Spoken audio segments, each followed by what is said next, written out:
Yang sebelah kanan itu adalah yang dinanti-nantikan oleh Pak Joshua, yaitu adalah gold gitu. Kita lihat pada saat US dollar ya turun, oke, Dow Jones-nya naik.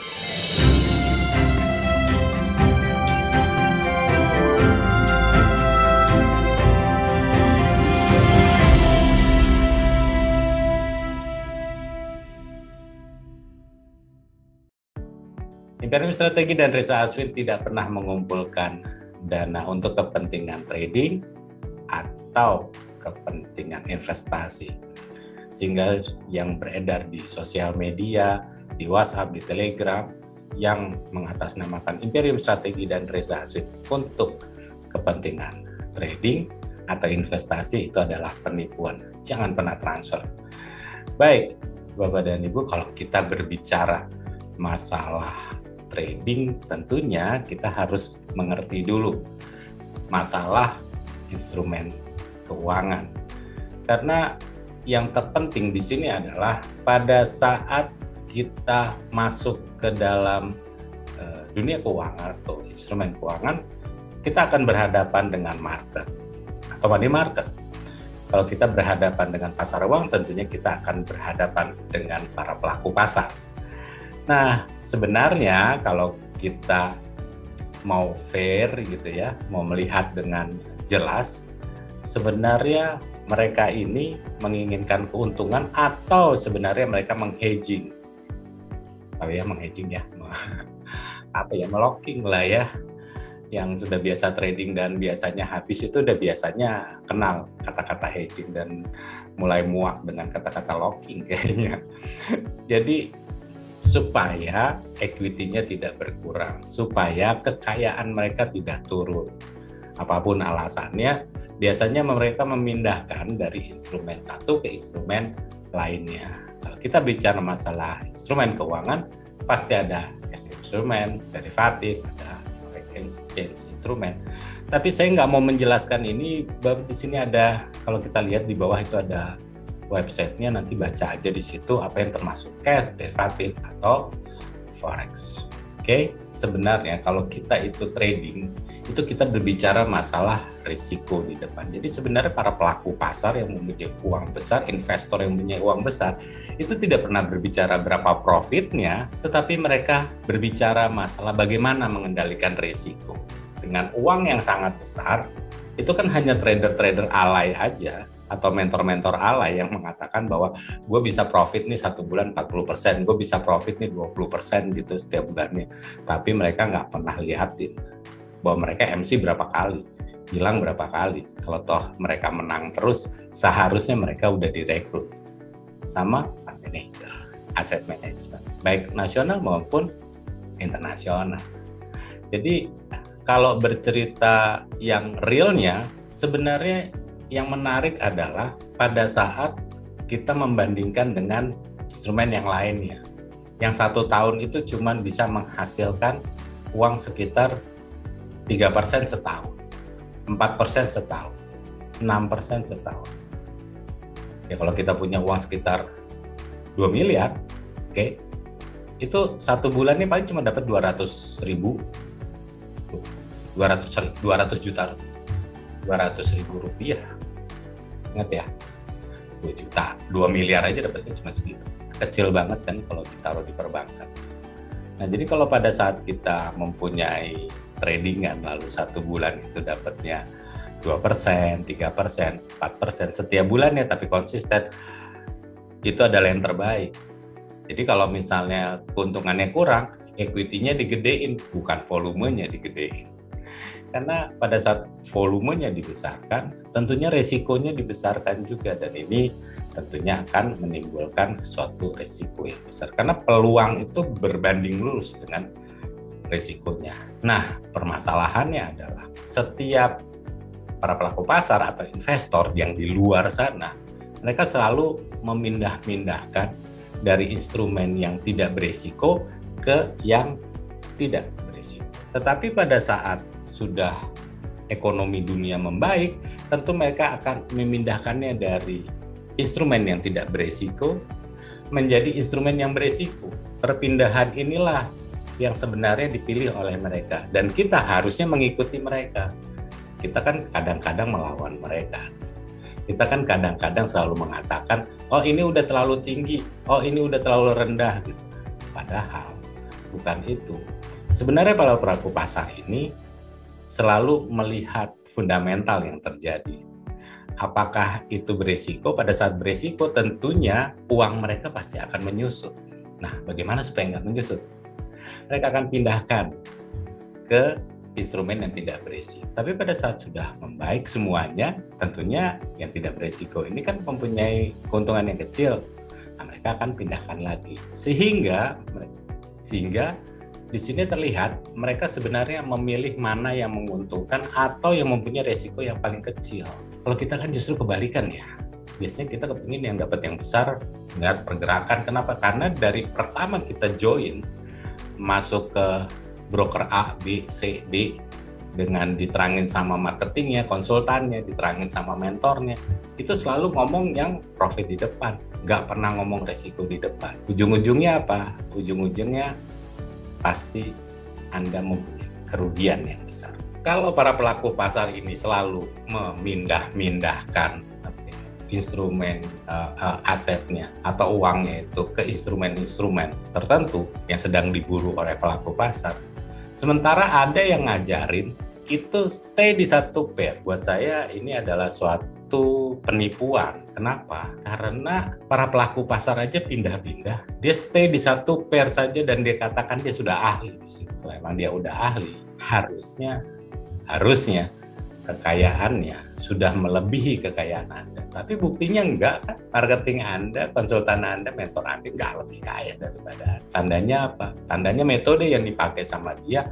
enggak hebat-hebat amat. Tentunya ini juga yang kita perlu tahu. Sebenarnya mereka akan pindah-pindahinnya ke mana.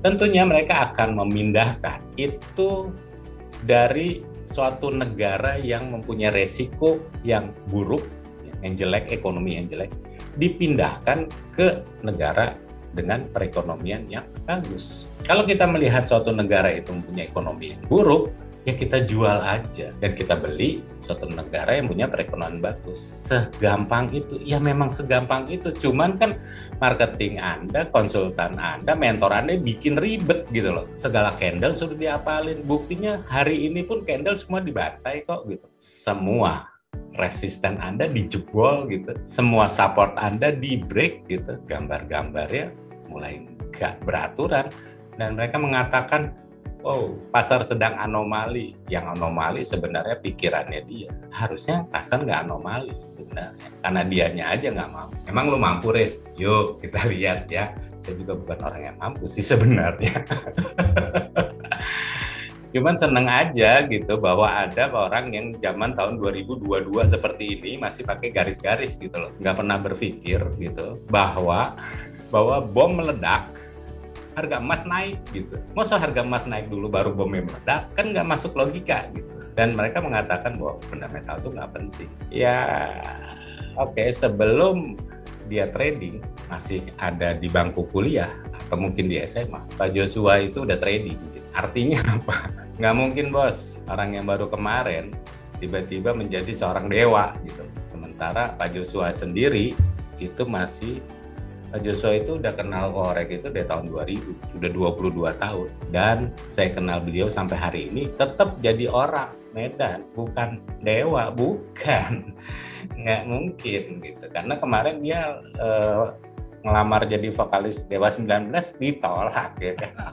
Suaranya mirip Didika soalnya. Inilah adalah perilakunya. Jadi dia sebenarnya selalu memindah-mindahkan ini gitu loh. Dia dari bank, pindahin ke usaha pindahin ke rumah, nanti kalau rumah lagi jelek pindahin lagi ke bank, sudah bagus. Terus aja seperti ini. Nah, ini yang mau kita ikutin sebenarnya. Sekarang Bapak dan Ibu tulis bank itu tolong diganti dengan US dollar. Indeks US dollar. Ya, jadi yang perbankan ini nih, ya, yang di bank ini Anda garis di bawahnya diganti aja jadi US dollar. Lalu bisnisnya ini Anda boleh ganti dengan indeks saham Dow Jones, Dan yang properti ini Anda boleh ganti dengan gold. Inilah perputaran yang akan terjadi pasar FX. Jadi nanti kelihatannya ada kan seperti ini. Ya. Oke, ini yang akan terjadi. Jadi pada saat indeks dolarnya mulai turun, ya, tentu sahamnya akan naik. Benar nggak, Bos? Ya. Kalau sahamnya juga turun, lalu dolarnya turun, goldnya pasti terbang. Dan ini akan berputar sendiri, sehingga ujung-ujungnya pasti ada dua yang naik, satu yang turun, atau dua yang turun, satu yang naik. Ya kan? Boleh belibet kan, kalau nggak pakai kertas, kalau nggak pakai pensil, pasti akan seperti itu. Gampangnya, oke Pak Joshua, saya mau buka chat, bisa kelihatan nggak Pak Joshua? Maaf, kelihatan nggak? Ya, kelihatan Pak. Oke. Sekarang kelihatan Pak Jo? Kelihatan ada 3 kelihatan bagus banget. Kelihatan semua ya. Kita mulai dari sebelah kiri. Ya, kiri. Itu ada US dollar, indeks US dollar. Oke. Yang tengah itu adalah ini tadi adalah perbankan, lalu kita ganti dengan US dollar. Lalu yang tengah ini adalah indeks Dow Jones. Oke. Yang sebelah kanan itu adalah yang dinanti-nantikan oleh Pak Joshua, yaitu adalah gold gitu. Kita lihat pada saat US dollar ya turun, oke, Dow Jones-nya naik, ini juga turun. Jadi kita bisa lihat bahwa selama indeks dolar ya Dow Jones-nya naik terus ya, maka kita akan melihat bahwa goldnya akan hajar terus bawah. Dan US dollar ya pun nggak masalah, tapi dia akan turun atau dia stuck di situ, goldnya akan jatuh terus. Ini saya ingin buktikan bahwa ada dua yang turun, satu yang naik, atau dua yang naik, satu yang turun. Lihatnya di mana? Coba lihat yang kemarin. Lihat ya, ada dua yang naik, indeks dolarnya naik, oke, indeks dolarnya ini naik. Lalu kita lihat Dow Jones-nya turun, oke, dan kita lihat goldnya naik. Jadi ada dua yang naik, satu yang turun. Ini kita bisa mengenalnya dengan metode 2:1. 2 turun, 1 naik, atau 2 naik, 1 turun. Buatlah seperti ini, dan mudah-mudahan ini bermanfaat. Nah, sekarang kalau saya balikkan seperti ini, balik lagi ke slide, Pak Jo? Ya, balik. Oke, kelihatan ya. Nah, sekarang kita akan bahas outlook untuk yang terjadi saat ini. Kepada Ibu, kalau kita bahas gitu ya, wah semuanya ngomongin sok-sok fundamental gitu ya kan. Jangankan orang fundamental ya kan, orang teknikalnya sok ngomongin fundamental gitu. Jadi gitu, akhirnya di buy di atas dia turun goldnya, kan repot ya. Tapi apapun itu, yang jelas kita harus punya suatu gambaran dulu. Apa sih yang terjadi saat ini? Yang terjadi saat ini adalah konflik antara Rusia dan Ukraina. Nah, kadang-kadang dengan sok taunya gitu, kita tiba-tiba membela Rusia atau membela Ukraina gitu. Buat investor itu membela itu nomor 2. Yang penting aset mereka aman nggak gitu loh. Aset mereka meningkat nggak dengan adanya kekacauan seperti ini. Nah, kalau orang teknikal mah ngomong gampang, tinggal ngomong ini mah anomali gitu. Emang lo nggak bisa analisa aja. Buktinya Dubai juga turun gitu kan. Tadi turun dia ngomong apa? Ini soalnya ada profit taking nih Pak Joshua gitu. Jadi gimana, kita lock dulu, kita lock dia turun. Padahal Ibu, yang menarik adalah dalam waktu dekat The Fed akan coba menarik likuiditasnya dengan menaikkan suku bunga 0,25% atau sekitar 25 basis poin. Dampaknya gimana? Nanya aja ntar di pertanyaan, percuma lah sekarang dijelasin, ntar juga nanya lagi gitu kan. Lalu yang menarik lagi adalah harga minyak naik pada saat terjadi perang, ketidakpastian, bencana, dan apapun itu. Coba perhatikan, harga komoditas tuh naik terus. Kalau ada mentor Anda yang mengatakan XAU USD gitu ya, kalau US-nya melemah, pasti emasnya naik. Ah, ini dua-duanya turun gitu. Dua-duanya turun kan? Iya. Saya balikin lagi ke chart yang tadi Pak Joshua. Maaf, kelihatan nggak Pak Joshua? Ya, kelihatan. Lihatin hari ini, dolarnya turun loh. Indeks dolarnya turun. Kalau mentornya nggak punya grafik indeks US dollar, itu bisa pakai TradingView gitu. Lihatin, ini turun, goalnya juga turun. Iya. Pasti mentor Anda bingung, ya kan? Suruh sekolah yang benar gitu, men.